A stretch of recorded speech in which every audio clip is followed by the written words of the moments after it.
All right.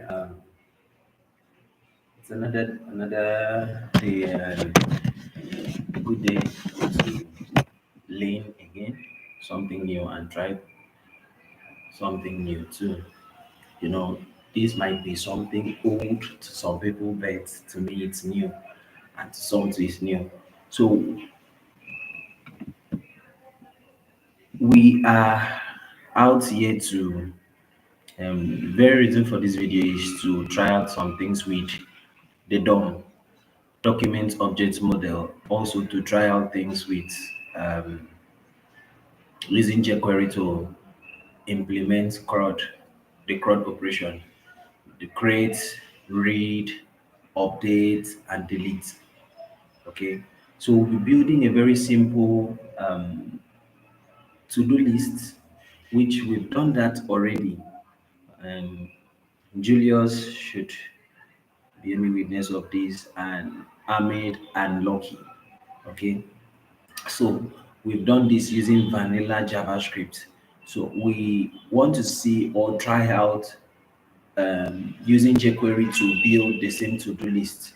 So this video is aiming out or looking out to build a very simple to-do list using ExpressJS, jQuery, and also using normal index.html, your HTML file, instead of using any handlebars that can be used together with Express. We know of EJS, the Express, um, the Express handlebars, and so on. So I think it's high time I would love to jump into my screen. I'd love to jump into my screen and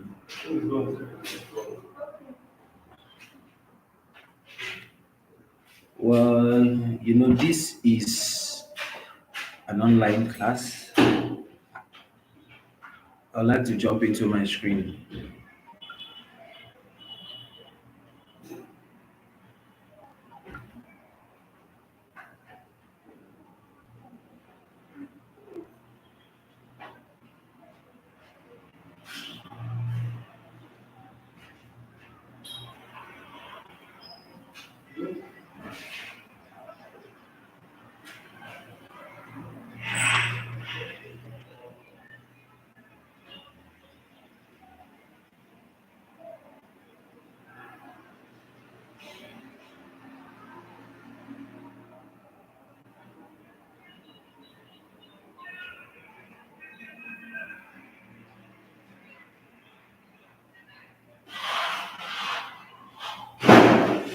Okay, so what's really jQuery? What's jQuery? What's Express?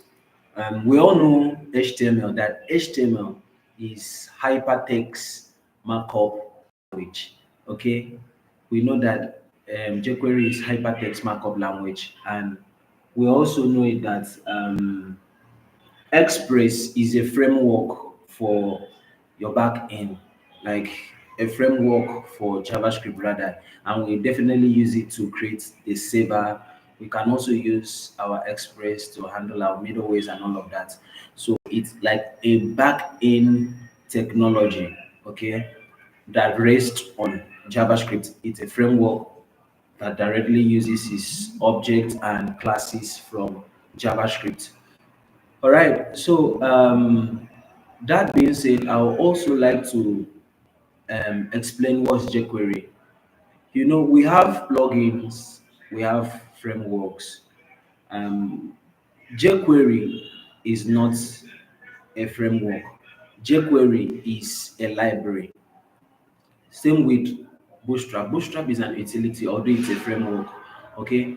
React is not a framework. React is a library. So what's the difference between a framework and a library? A framework is actually, let's say, using this scenario, I would like to explain this. When you're in school and also you're in let's say in a at home, compare the environment between your school and how you feel when you're at home. When you're at home, you can do anything. you can jump, you can shout, okay? You can, when you want to rest or freshen up, you can do the necessary things you really want to do when you want to freshen up or you want to rest, okay? But compared to school, in a school, you can't really shout the way you'll be shouting at home. Or let's say, for instance, to be yourself, okay? You can be yourself well at home, but in school, you can't, okay? You can't really be yourself. There are rules and regulations to follow. So same thing applies with libraries and framework. With libraries, when you are looking at libraries, you are talking about any technology that gives you as a developer or as an engineer, a back end and front end engineer, the flexibility of doing beyond just the limit um, that comes with that particular technology.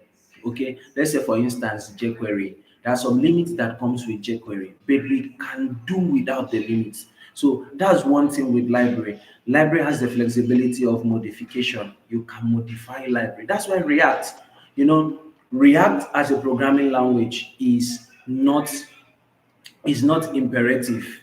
We have languages that are imperative and languages that are declarative. React is declarative, okay? So imperative is like you talking about following procedures and protocols, and although the logics are also involved. But here we are not here to talk about imperative and declarative. I'm just putting it as an instance for React. React is a library. You can modify React. You can create your own custom domain. You can create your own custom domain on React, then use your, sorry, I said domain, custom components on React, your custom hooks too on React. You see that React comes with predefined hooks, like they use states, they use ref, and and so on. You know them as a React developer out there. Now, but when you are talking about modifications, you can tweak, or should I say, you can build your own um, custom components or hooks in React. Same thing applies with the jQuery. jQuery is a library. You can modify jQuery. You can use it beyond its limit. Same thing with the React. You can modify React. You can use React more than its own limit. That's for library. But a framework is like the school environment. You don't have the freedom of doing anything, expressing yourself, shouting, dancing, jumping, and being yourself. So one very good example is Django. The Django, which is a framework in Python, and also ExpressJS, which is also a framework in JavaScript. But here in this video, we'll be talking about Express. We'll be writing code on Express. And one disadvantage with framework is that framework has their own way of writing their code. Take for instance, Bootstrap. We all know Bootstrap for the front end and the back end developers. Now, Bootstrap Bootstrap has classes and IDs that you can't alter. You have to use it the way it's made. Okay.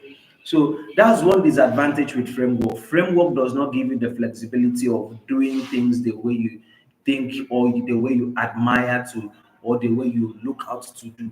That's one disadvantage with framework. They are rigid, they have rules to be followed, and all of that. Sometimes it looks as if you need to cram the codes, okay? But we are not out here to cram. So I'll be jumping to my screen to delve deeper to explain how do we go about using ExpressJS, index.html, and jQuery in building a to-do list. All right. So let's do that.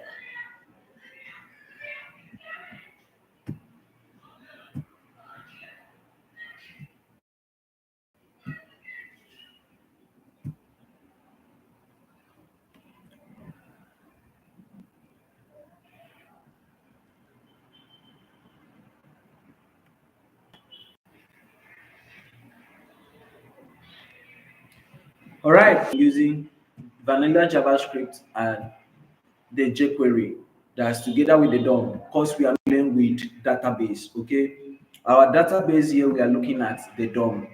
The DOM is our database. And what's the meaning of the DOM? The DOM stands for document object model. It's a technology that resides inside the browser, that holds um, a node format or a tree format abstracts HTML. The HTML we've written, when sent to the browser and passes through the parser, it's converted into a format, a tree format that is, and then stored inside the DOM. Let's say, for instance, we have a very simple index.html that holds our doc type. Let me take this.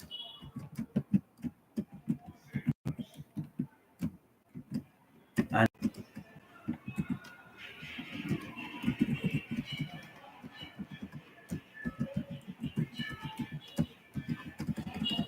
okay,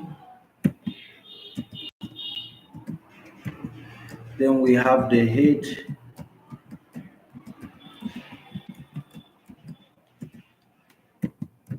and we have the body.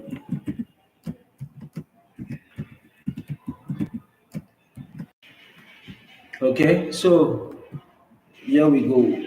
Now let's say, for instance, this is inside our index to produce its result, like the result of our code to come out on the browser. At first, this code stored inside or saved inside our file index.html passes through the parser.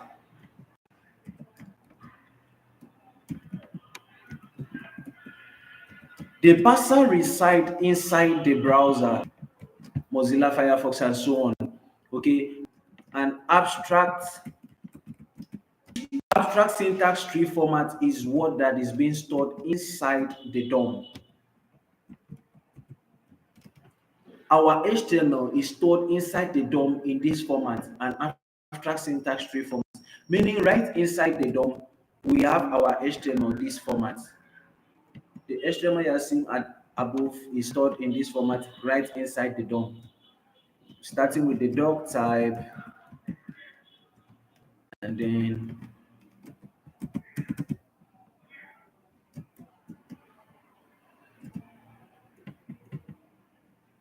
we have the head.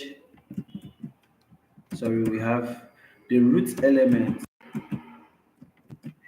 HTML.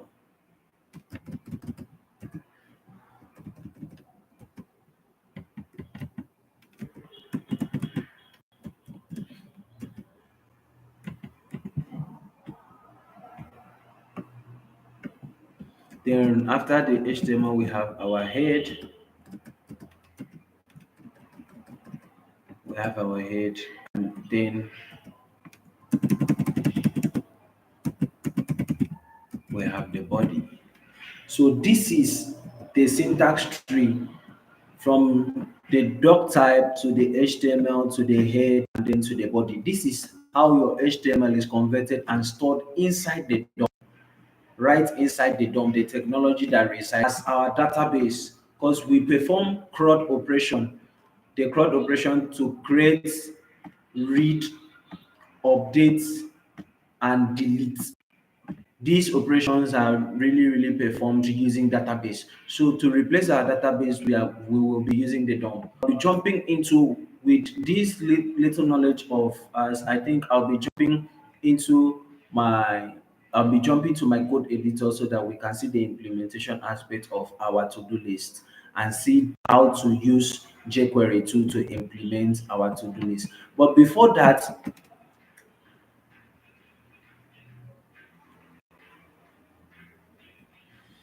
okay, Julius.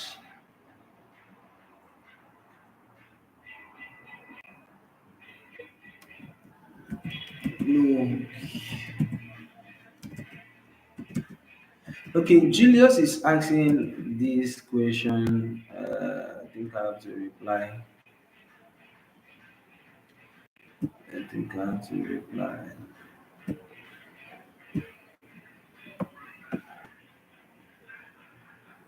Mm,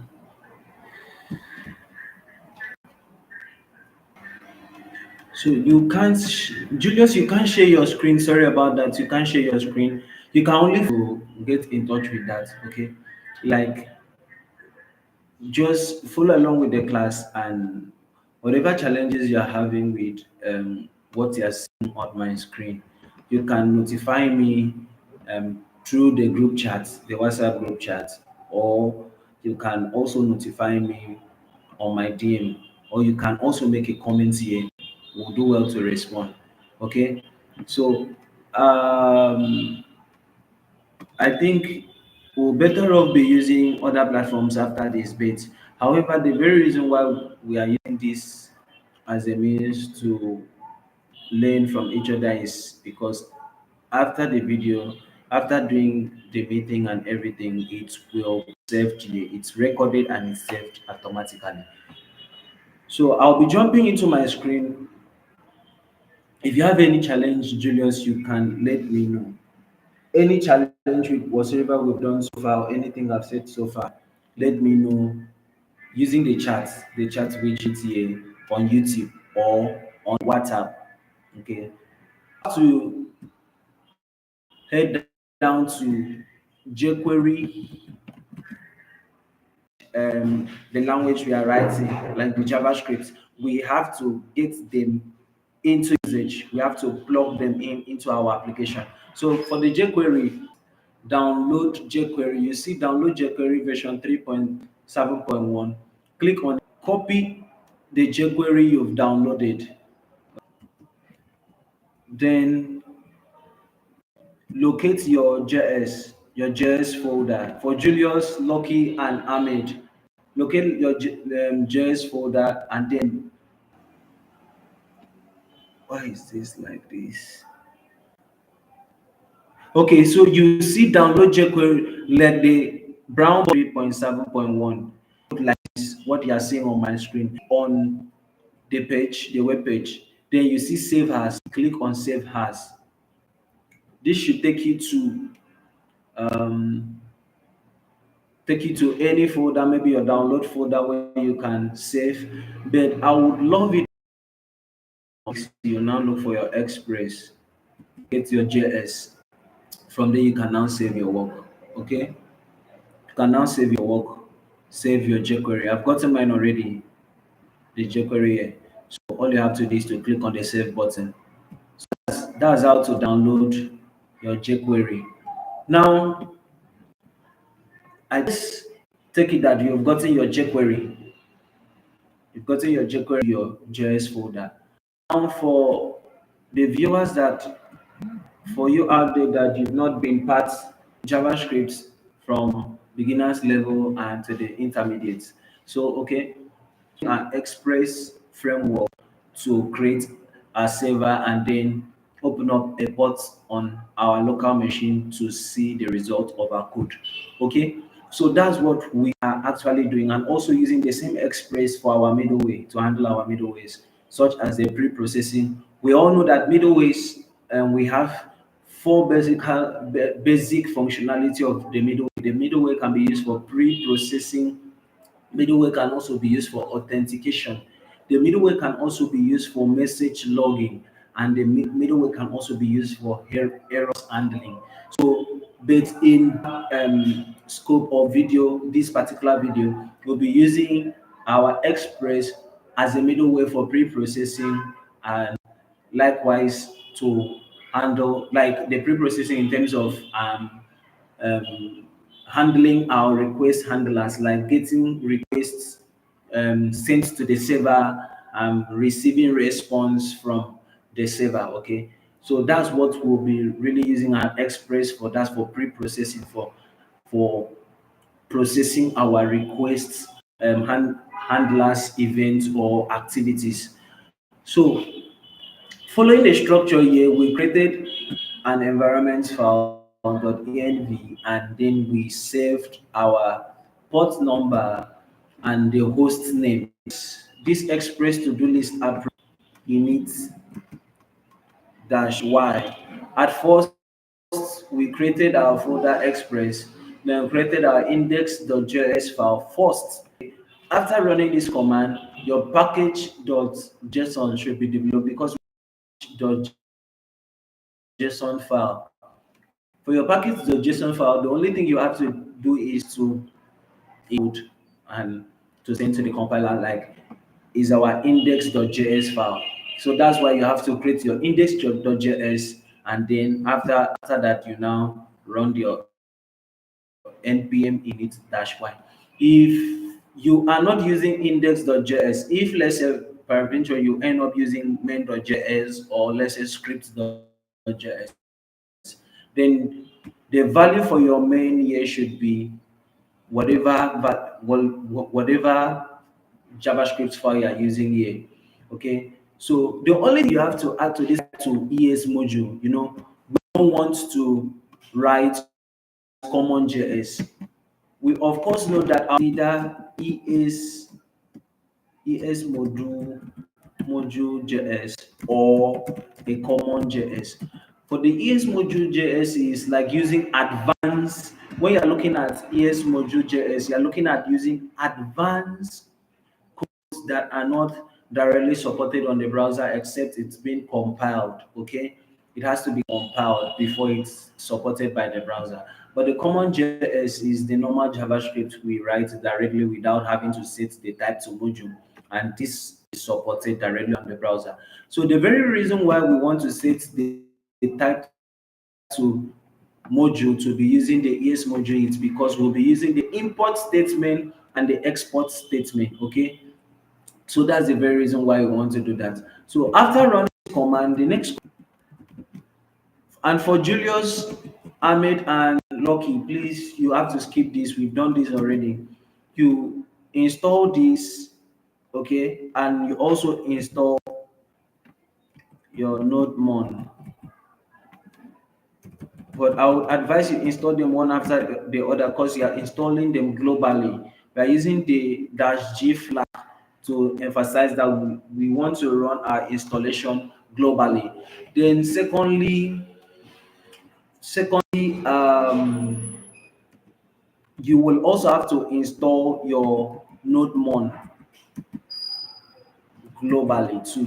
Okay, so this is the installation. Okay, this is using node command. Since we are running with the node.js, the node command, in you will not be able to achieve this. JavaScript runs partially on the browser to enable them run on the browser, and that is HTML.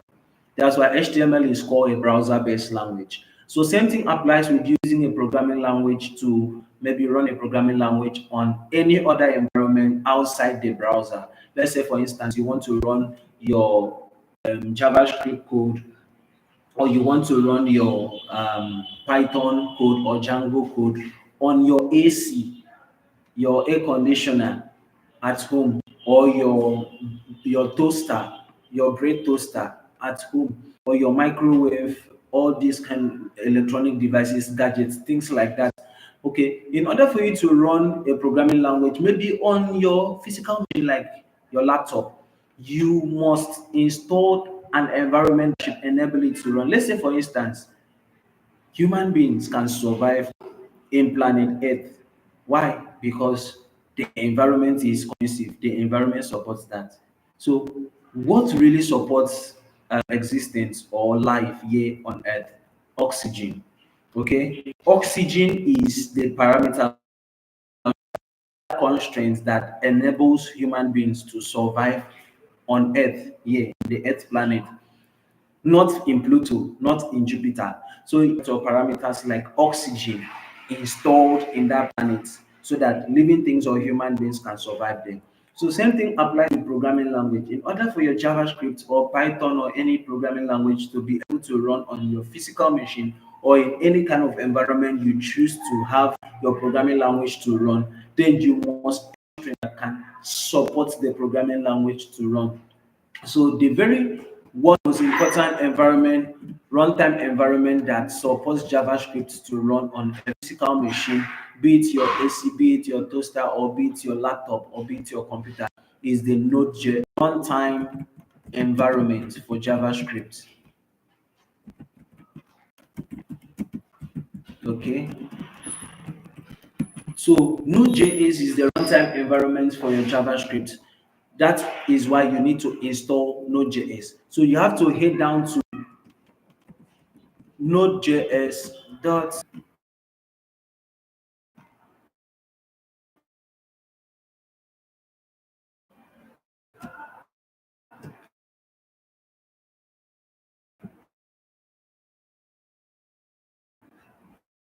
to install the runtime environment. For Julius, for Ahmed, and for Lucky, you don't have to do this. This has already been done. Okay, you've already installed the Node.js and we are good to go. Okay, Node.js.org. So you have to head down to Node.js.all it on your physical machine. But only from Windows 8. I think you can have your Express, you can have your React, your Angular, you can have your Vue and so on. Okay. So with that being said, I will like to jump back to our code editor to continue. So you would not have all these commands, your npm install nodemon -g, that's the global flag. So you need to install your nodemon, install your cross environment, then you use the nodemon and the cross environment to set up this your script command. Okay, so for the Julius, Lucky, and Ahmed, we've done this already. Now let's dive deeper. Let's jump in deeper.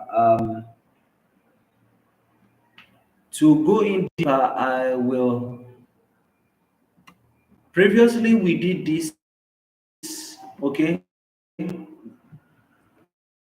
for the Julius, Ahmed, and Lucky, this is the structure of our to-do lists. Okay, is the structure of our. That's for the empty. We want to take off that input and the button element tag away from the div element tag. We can achieve that using the empty method. We do this using the empty method. Okay. Meanwhile, in a situation